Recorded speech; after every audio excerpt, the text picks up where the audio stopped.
Eh bien bonjour Olivier Zara, est-ce que tu pourrais te présenter un petit peu pour les internautes qui ne te connaîtraient pas encore?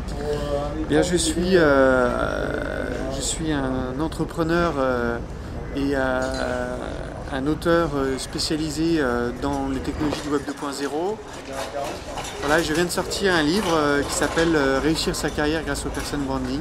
Alors justement, est-ce que tu pourrais nous en dire quelques mots? Euh, alors, euh, le personal branding, c'est une méthode qui vient des États-Unis, qui a été inventée il y a 12 ans. Par des gens qui étaient spécialisés sur justement la gestion des marques d'entreprises et qui se sont dit que ces techniques appliquées à des marques d'entreprise ou des marques de produits pourraient avoir une pertinence pour des individus.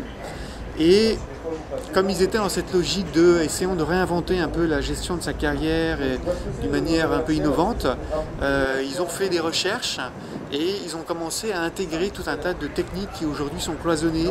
Alors d'un côté la gestion de carrière, de l'autre il y a la gestion un peu marketing de soi, de l'autre côté il y a le développement personnel, de l'autre côté il y a la gestion de son identité numérique sur Internet. Et ils ont décidé d'intégrer ça dans une démarche un peu plus globale, de décloisonner toutes ces techniques isolées. Et ça a donné une démarche qui commence par une dimension développement personnel, en fait, de connaissance de soi en tant que professionnel, de techniques un peu de marketing de soi, de communication, de comment se promouvoir, et puis également de techniques de gestion de sa réputation, comment on gère ses références, ses recommandations, comment on crée de la confiance autour de sa marque personnelle. Et est-ce que ça veut dire que par exemple aujourd'hui avec Internet, ce type de démarche, ça concerne tout le monde à la rigueur? C'est ça un peu la nouveauté et quelque part les auteurs américains qui ont écrit maintenant il y a presque 12 ans sur le sujet, à l'époque le Web 2.0 ça n'existait pas, donc c'était surtout une démarche qui était très face à face, adhérer à une association professionnelle, faire une conférence, publier un article. Et puis depuis 3-4 ans, Internet a complètement changé les enjeux du personal branding qui étaient plutôt pour des artistes, des politiciens, des dirigeants. Et en fait, cette démarche, Internet, l'arrivée d'Internet, en fait, a complètement créé des enjeux pour tout le monde. Parce que justement, comme tu le sais, le Web 2.0, c'est la capacité pour tout le monde de publier n'importe quel contenu en citant n'importe qui nominativement. Et donc, quelque part, de pouvoir impacter ton identité, la façon dont tu te présentes, et également ta réputation, puisque ces personnes peuvent publier des contenus qui peuvent être positifs certes, mais aussi négatifs.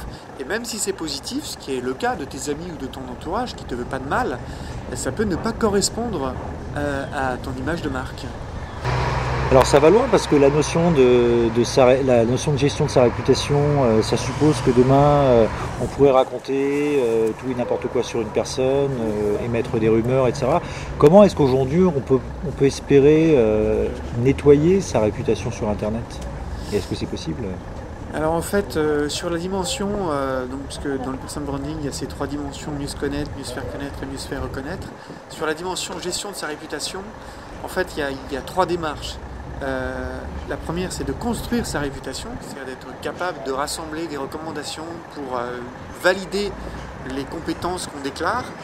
Il y a la surveillance de sa réputation, parce que chaque seconde qui passe, un contenu peut être publié dans lequel on est cité nominativement. Il faut pouvoir réagir rapidement parce que les paroles s'envolent, mais les écrits restent, se dupliquent.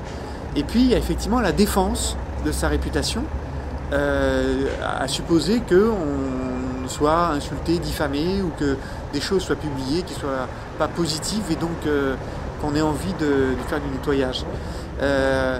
Mais c'est très compliqué parce que en fait globalement il n'y a pas de solution très efficace.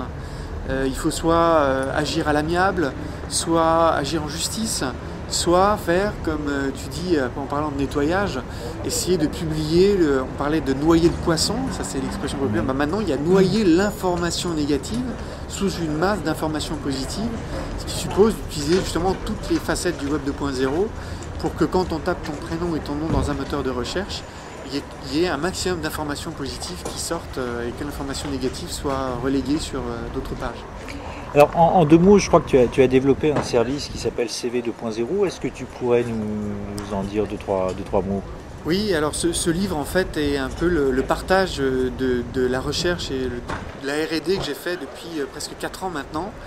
À la base, parce que CV 2.0, c'est un logiciel de gestion des références professionnelles qui permet, contrairement à d'autres services, de créer une portabilité de ces éléments-là, de ces recommandations, et d'être capable d'afficher ces recommandations sur des profils, sur son blog, sur les réseaux sociaux qu'on utilise.